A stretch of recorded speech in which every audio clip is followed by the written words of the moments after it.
I always said I don't want to burn material and put it on the internet, but I'm like, fuck it. I just post little fucking clips. My brother sat me down and said, dude, you have 20 fucking years of material. You have like 4 specials that you did. All that hacky shit you have from the beginning. Post it. Let's make that into an animation.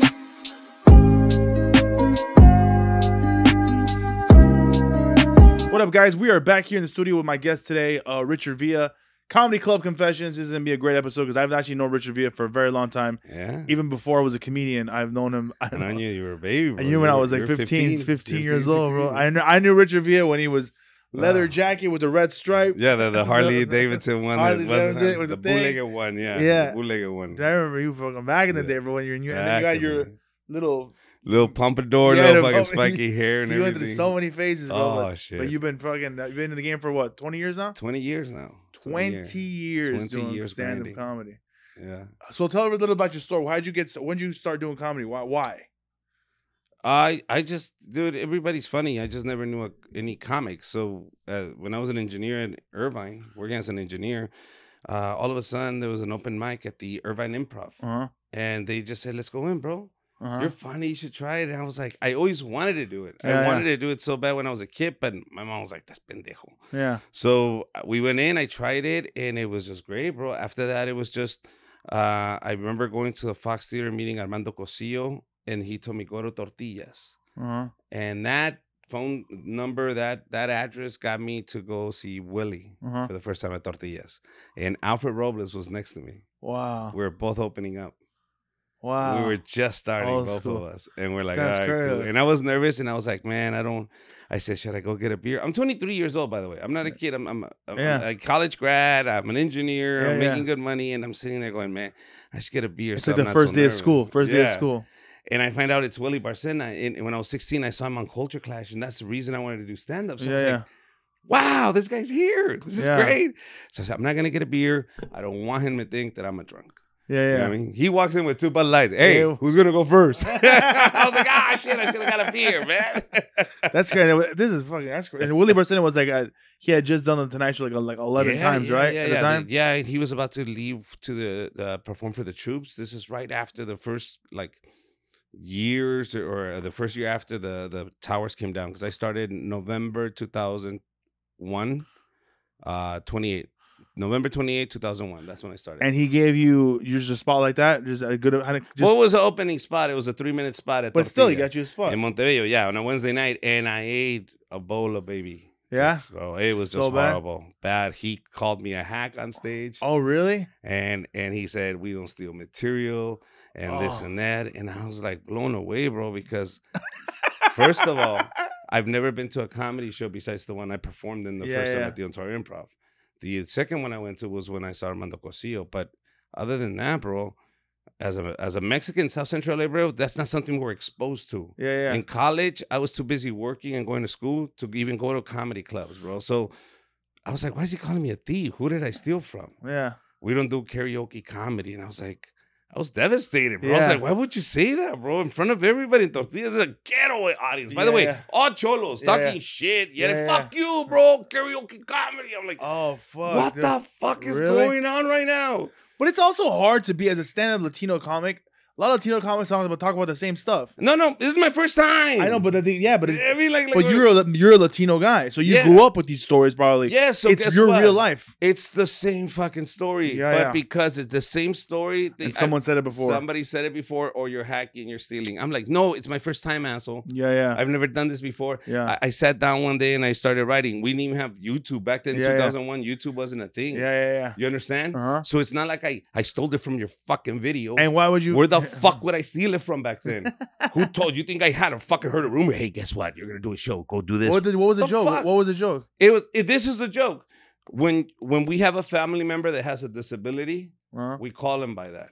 Yeah, it's a very hacky joke. Yeah, but it's a very common observation. Yeah, that's with everybody. And so I got called a hack for that joke. And you didn't know that. And I'm like, what the fuck are you guys talking about? Like, why are you? I would have been like, what's a fucking hack? What does that mean? First of all, I was like, what's a hack? But apparently it's a bad thing. Yeah. But they said I stole that joke. I said, no, that's everybody does that. Yeah, that's our family. Like, so where'd you go from there after that? Did you quit comedy or you jump back on the horse? No, I asked a lot of comics that later on asked me for spots, but I asked them to give me their number because I realized right away, look, nobody's going to give me a shot. Yeah. So I had this business mentality of I'm going to hustle. And I went out to a bowling alley called Keystone Lanes in Linwood. Oh, Lakewood. No, it's Lakewood? Linwood. No. Fuck, I forgot, man. Yeah. But the whole point is I go to this bowling alley. And I told the guy at the bar, hey, man, if you let me do a comedy show, just let me keep the door. You keep the drinks. He's like, all right. I didn't know what I was doing, bro. This is 1 month into comedy. Yeah. And in 1 month, I was running my first show. Yeah. I booked Felipe Esparza, Alfred Robles, or I think Rodrigo Torres, Martin Moreno, and Alfred Robles. Those were the first 4 guys that I booked. Uh-huh. And so I booked them for the show, and this is my first time, because I did the show because I was in Westwood at an open mic. After that, they called me a hack. I went to the white area, and there was 100 comics for the open mic. Wow. Or like 50 comics. And Greg Dean, no, not Greg Dean, he's always at the hosting, mustache, I'm losing his name. Dan and Green? No, your boy, he's in Baja right now. Manny Molinaro. No. He's just doing the okay, whatever. Fuck, I'm sorry, man. I shouldn't have smoked before I start the I know he's so high right now. But the whole thing is, he said, if you don't make $20 this year, guys, you gotta quit. Like, this is ridiculous. 51 comics, really? Yeah. On an open mic, you gotta quit. And I was like, wow, okay, fuck it. I gotta go make $20. He's right. If I'm not gonna make $20 this month, I'm not gonna do this shit. So I went and I got a spot. I promoted it. I sold a bunch of tickets. I went to Kinko's, made the flyer, cut it myself, and fuck it, dude. We had a show, and I remember that night. As I was doing my jokes, Felipe and all these guys were making fun of me and heckling me in my own show. Yeah. I was like, what fucking assholes. Why are Latino comics like that? I don't know, bro. But, it was the last time I had my mom in an audience because I felt disrespected and I felt like shit. Like, I don't want to bring my family around these assholes. Yeah. Because at that time, I don't know. I didn't know the rules. But those aren't the rules, though. I didn't know, but they were just being dicks. And I'm like, dude, I paid you guys. Nobody pays you. Yeah, nobody pays you. And you come here and then you laugh at me. And I was like, all right, fuck it. I feel like that's the big problem with the Latino community as comedians, that like there's always a little hate and drama that comes with it. Yeah, because there's a lot of insecurities. But at the end of the day, bro, this is the whole story. The whole point of this is, okay, so the white people don't want me, and my own people don't want me, and nobody wants me. Then fuck it. I'm going to get out of everybody's lane, and I'm going to create my own path. Own lane. Yeah, so you did that. And I did that. You did that. You freaking have a special on Comedy Central. Yes, I did all this shit, dude. I realized, look, I'm not going to depend on my peers. You can't. I can. I just got to do me, and I can't please these guys. So when I saw them acting that way, it's not that we didn't work together anymore. It's just I didn't associate with myself with them. Yeah. And with that came not being around Gabriel and not being around Willie, and that became not being around a lot of these guys. Yeah. So when the Refresh show starts. Yeah, I remember that. Oh, now I become the good guy. So Richard Villa started a brand called Refried Comedy. Yes. And it was at the Hollywood Improv on Fridays. 8 p.m. 8 p.m., bro. That's a freaking... No, 10 p.m. 10 p.m. Fridays. The hottest show. Hottest show. It was great. And it would get packed. And all those guys that just wouldn't wanted to come to the Improv. No, of course. And I opened it up, bro. And I said, and you didn't hold any grudges or anything. No, I still don't. You still give back. Listen, I realized in the beginning of my career, I realized this. If I create my own path, there's no way anybody can stop me. You can't create the guy that's creating his own path. Mm-hmm. Like, how do you fucking stop something you don't know he's doing? Yeah. So keep your mouth shut, make your moves, and then here we are 20 years later, bro, and I can't complain, bro. It's been an ultimate ride. I've done so much, and at the end of the day, I get to choose now. Even though people don't know that if I'm famous or not, or people don't even know me, it doesn't matter. I woke up this morning at 10. Yeah. Play with my daughter. We played with a new puppy. Yeah. And then what else did I do? Oh, I made some new flyers for the show, and then I scratched my ass, smoked some weed, and then came here. Yeah, that's what I'm saying. That's what I do, and that's better than being fucking. Yes, better than a 9 to 5. And nobody knows me. Nobody knows me. I can go outside right now and take a piss in the street. Nobody would care. Yeah. But if it was Gabriel Iglesias, if it was Kevin Hart, everybody would record it. TMZ would be all over it. You know what I mean? Yeah. So I don't make millions, but I make enough to say I don't want to do that anymore. Yeah. So I got to the point in my career where I rather do things that interest me because I can afford it now. You shot a special with on Comedy Central in Spanish? Yeah, we shot a special. We shot a whole series. It was called a whole TV series, 8 episodes. For it first got picked up by what was it called? DirecTV. They wanted the project. DirecTV then said, you know what? We pass on it because DirecTV literally is going to shut down their land department. So here they are with 8 episodes of some of the biggest comedians in Latin America. And they were like, okay, we'll take it to Netflix. And Netflix picked it up. Oh, wow. So Netflix picks it up, releases it in 2018, stays on there for 3 years, and then it gets moved to Amazon Prime, where it lives there now. It was an 8-episode series called Sigue la Risa. But before that, when Refry goes away, friends go away. People go away. The support system you had. They're opportunists. But yeah, it's okay. And it's okay. It was expected. It's not like it took me by surprise. Yeah. But I also felt a sense of relief because, and you know this, bro, you're an asshole because you don't book them. Yeah. And they don't even know what your situation is as a person. They don't even know what your life's like. They don't know what kind of mayhem you're going through. Yep. But you're still an asshole because you won't book me. Yep. You understand? So I had 10 years of you're an asshole and you don't book me. I have people that still hate me to this day. He says, remember? I'm like, I was drunk, bro. I don't remember. It was 12 years ago, bro. It's like you can't make everybody happy, bro. No. You're running, it's so when Refry went away, it was a relief. It was like I can breathe now. It was like nobody was expecting anything from me anymore. So that's when I went to Mexico. I said, I'll start again. No way. Yeah, Improv said, we don't want your Latino show. I said, I'll be back with all Mexicans. I brought up the Spanish shows. No way. Yeah, bro. So I went to Mexico in 2013 and 2014, and I started bringing these Spanish comics, and I realized it was a huge market. And with those guys came Franco Escamilla, it came Sofia Niño Rivera, and all you guys that were on my special. Now I introduced them to a new market. And the Improv in their 50th anniversary, I was asking some of the managers, you know what came up in the conversation? You know what we never did before that we do now? Huh. In 50 years, the Improv never had to say Spanish or English. Wow. Until you showed up. That's great. You showed up, and in 50 years now, we have to ask, do you want the Spanish show or the English show? Wow. And I'm not the only one doing it. Yeah. And I'm happy that Felipe is doing it, and I'm happy that he shot his special because that just sets the tone and tells people, look, there's a market for that. Yeah. Tom Segura is now working on his special in Spanish. So I'm like, great. Gabriel's done some stand-up in Spanish. So when these big names that I consider guys that move the needle do Spanish comedy, I get excited. I go, wow, all right, good. Because now I don't have to go to Mexico. Yeah. But do you think that the specials in Spanish are easier than in English? No. See, something you guys don't understand, and me going out there is, for example, in Monterrey, the way it works is this. You're the opening act. You're doing an hour. Wow. No, you do an hour. That's why there's so much singing. That's why the jokes are so long. That's why there's so much joke telling and ventriloquism. And there's a characters and all sorts of shit because you have to fill an hour. Now, your hour is from 7 to 8. Okay. Or from 8 to 9. Uh-huh. That's your hour because you're the opening act. The feature then gets a sweet spot, which is 9 to 10. Uh-huh. Right?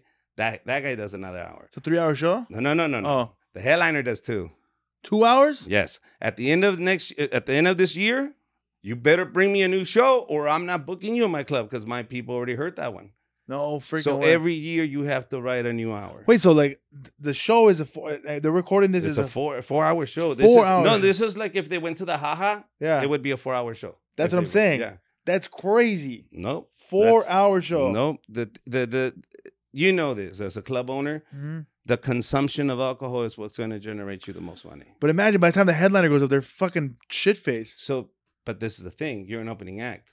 Who do you think is in the audience from 8 to 9? Oh, nobody. Congratulations, buddy. There you go. There Why the fuck am I going to show from 8 to 9 to see fucking open mic That's shit? What I'm saying. Okay, There you go, bro. So, you're the one eating ball sacks up there because you have 8 people in the audience. Well, guess what? You're the opening act. Towards the end, you'll actually get an audience because they're there to see the features. I guess. So it's like a concert. So when you talk about work and the amount of they produce, they do produce a lot. But with that there comes a lot of let's borrow this, let's borrow that, borrow that, which is forgiven.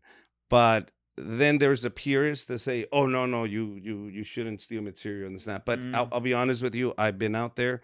There's a lot of very good comedians, and then there's a lot of comedians that as I'm listening to the jokes, they didn't steal the joke, but it's been done a million times. Yeah. Does that make sense? Yeah. So the fact that you're saying the joke, I know you have your point of view on it. It still doesn't make it less hacky or doesn't make it less boring. Yeah. Like that's such an old joke. Yeah. And I get it. They're catching up. You know what I mean? Yeah. Stand-up is so young out there. So I got there at the moment it was just bursting. Yeah. You were the pioneers. Yeah. The ones that saw it grow, and then I brought them here. Do you have any problems with any comics out there? Yeah. What about here in LA? I want to give you a hard time when you started doing comedy? Well, you like know, besides the Wooly story, is there anything yeah, like? I know, yeah. Like I like look. The reason because I asked this question to all my guests: is there anyone that you think till this day doesn't like you for something like a personal reason, or like you like them but they don't like you, like just any kind of a problem you have with someone or them with you? You know what? And I don't even want to say it, but I think it deserves it because I should give her credit. I should give her credit because Cristela Alonso. No way. Yeah, Cristela Alonso, and I sent her a text message on Instagram. I don't have her number, but it was a huge misunderstanding when I was booking the refried shows.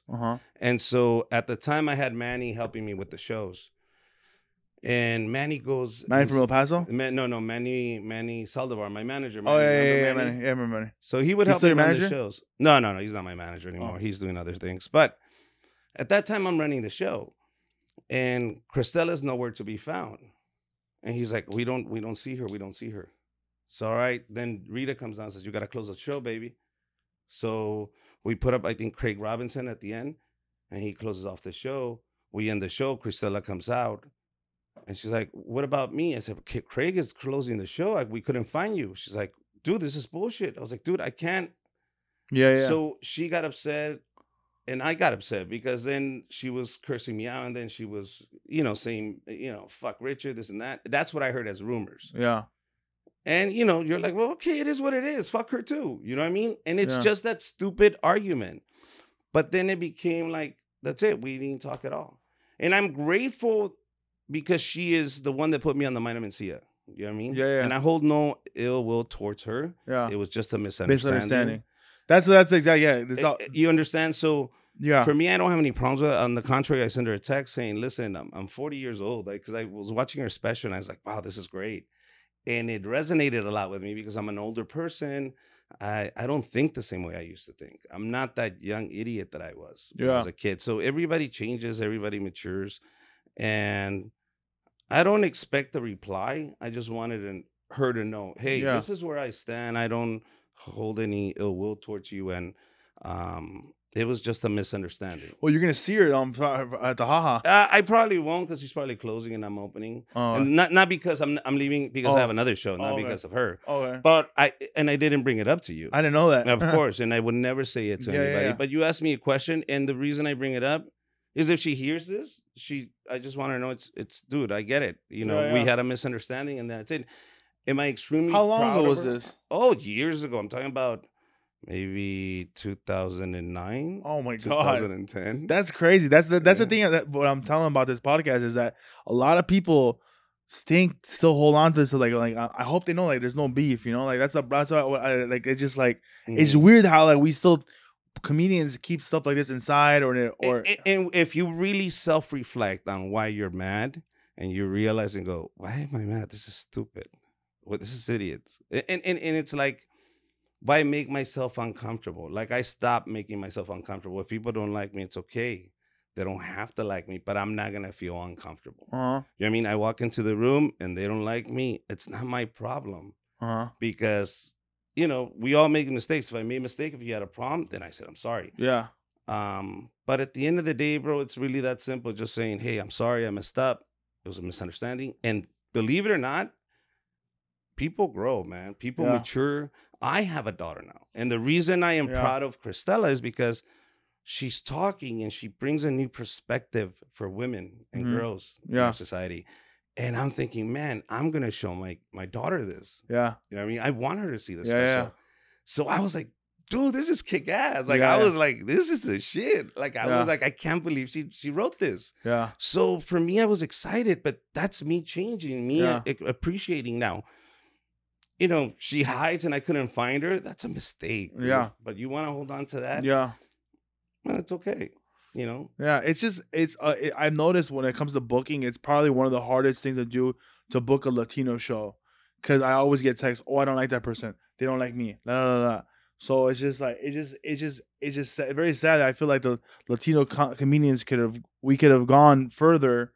Oh no! You say it like we're done. We're not done. No, not done. But like, I'm like, I feel like we could be more advanced. You know how we're gonna be more advanced to be to the point where I'm at, where Cristela's at, where Gabriel's at, where Felipe's at. Yeah. Where they get to the point where they get to choose now. I get to do what I want to do. Yeah. I'm pretty sure Cristela says, I want to do this, and she does that. Yeah. Felipe does it, Gabriel does it, Willie does it. People that are already somewhat established and are making money in this business now go, no, I don't want to, but I want to do this and get creative, bro. So it's not that we're done. We're just getting there. We need more Cristelas. We need more Gabriels. We need more Willies. We need more everybody to just keep building, who we are.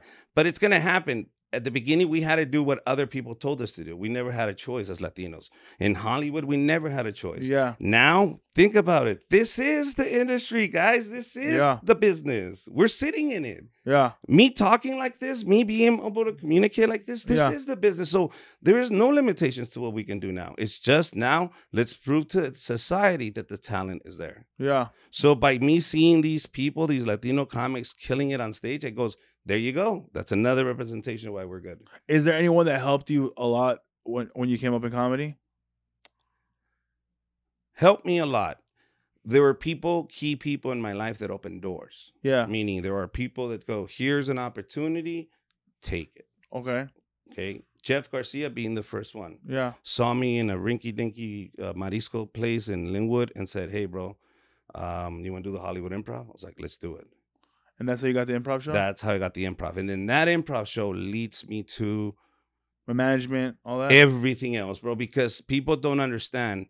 And I'm talking to all the Latinos out there that are scared to come to Hollywood. The work is here, guys. It's not in Pico Rivera. It's not in Linwood. It's not in Huntington Park. It's not anywhere other. Be creative. Write something that makes fucking sense and have it ready. Do you understand? You want to be a comic. You want to be an actor. You want to be a scriptwriter. You want to be all this, but you haven't wrote the first script. I have scripts that I have ready just in case. And like, you know why I haven't? Because other older comics told me, do it. You're going to need them. And you do. When the opportunity comes, you don't need to be rushing and trying to put something together that's half-assed. Yeah. You have it ready. Yeah. Write something that fits you. Mine. That's some good advice, dude. That's it. I have El Sapo. That's my baby. Mm-hmm. When an agent manager goes, dude, you have a movie? They love you. They just want you to make a movie. Here it is. El Sapo. That's it. That's it. El Sapo. What's up, fool? Yeah. The guy wrote What's Up, Fool? Yeah. He had it ready. Yeah. Right? There's a lot of people that want to create content, but we're not writing it. Yeah. Write it, create it, put it in a piece of paper. I don't give a shit. Don't talk about it. Be about it. Exactly. Make it happen. That's it. Nothing's holding us back. Bro, we have a white guy running this shit. Come on. Tell me we don't fucking own this now. Speaking of that, we gotta give a shout out to the sponsor, Comedy Showcase app. Guys, make sure to check it out. I don't know if you're on here, I've heard about it. It's an app basically I'm on it now. You're on it? No, I'm gonna be on it now. Young comics post their content on this, and then it gets views, and then all the money made on the app goes back to the comedians. Really? So it's pretty cool. It's pretty cool. Comedy Showcase app, dude. Richard, so what is the next step for you? What do you want? Because you have multiple specials out. You're touring. You're a family man. You wrote scripts. What do you? Are you say you sound like you're happy right now? Do you want to do anything else? I'm gonna enjoy my daughter as much as I can. I'm gonna make choices that allow me to do that. I think once she goes to college, once she's in college, I'm going to focus strictly on management. That's it. So right now, I'm saying by 55, 56, I'm not doing comedy anymore. I have a management company right now that I have a few clients that we work. But other than that, I'm not putting too much effort into it because I'm basically investing in me. Yeah. Like for many years, in these 20 years that you said you've been doing comedy, that involved producing 10 feature films. And if you see those 10 feature films, is every single comic that we know in LA. Yeah. It's on those 10 feature films. Uh-huh. So I spend a lot of my career creating things that a lot of people got to enjoy and got to benefit from. But then my brother pulled me aside and said, so when are you going to invest in you? Yeah. Like, I mean, you're half-assing it bullshit got you here. Imagine if you just fucking put a little effort into your own fucking career. Yeah, and you have a degree too and all this stuff. So he sat me down, and that's what's been the night and day difference. And on May 7th, he said, give me your social media accounts. And he says, and give me those 4 hours of content you have in the past 20 years that you produced. We're going to dump it. And you're killing it right now on TikTok. Oh, I'm killing it now. So He's go see killing this. Yeah, but go see his TikTok. What is his TikTok? Go see, at Richard Villa Comedy or at Richard Comedy on Instagram. But once you go into those videos, it's like following a story, and it talks about me selling crack with my dad in Compton when I was 10. And me being able to be honest with all of this stuff on stage makes me feel even better, because people go, did it really happen? Yes. And when people get upset, I go, bitch, it's my life. It's my life. Why are you mad at me? Yeah. I'm telling you what happened to me. Nobody else, not your cousin, not your neighbor, me. Yeah. Where were you, motherfucker? Yeah. Why did you save me back then? Now you're worried. But yeah, dude. So now that I get to be myself and I get to talk, and it's more like almost like a documentary you're watching on stage, and they're like, oh shit, it's hilarious. I have much more fun that way. Many gigs, I go, nope, I don't want to do it. Why? It's a shitty gig. I don't want to do it. Yeah. I get nothing from it. So now you pick and choose. Right? Yeah. So before you were struggling trying to find stage time. Now you're in a good place where you're like, you know what? I'll pick and choose what shows I want to do. Yeah. The rent is paid. That's a good place. That's a good place Mortgage to be. paid. Bills are paid. I don't have any place. overhead. That's it. I can go to fucking Wisconsin and do YouTube channel videos. Is there any advice you could give a young comic right now, real quick? Some quick advice. Stop running. Stop running. Stop looking around. Stop running. Stop freaking out. Stop having this feeling of missing out. Stop all that bullshit. You understand? Stop wanting shows that you don't belong on. Stop wanting shows that they're not going to give you because you want them. That's why you're mad at the booker, because of the fact that you want. If you didn't want them, you wouldn't feel bad. Fuck the shows. Trust me, I did a lot of these fucking shows. And look, I'm sitting here and you still don't know my fucking name. This is 20 years of fucking grinding, bro. My saying when I first started comedy, I might not be the funniest, but I'll be the hardest working. I said, comedy's subjective, hard work is not. That was my saying, bro. Yeah. And I work hard. Now, financially, I'm cool. Am I famous? No. If you're looking for fame, trust me, you're not going to get it. But if you just focus and you grind, you're going to make it now. I told you to stop running. I didn't tell you to stop moving. Keep walking. You don't have to run, especially if you're the only one that knows where you're going. Create a fucking plan. What did I tell you right now? At 55, I'm managing. That's good.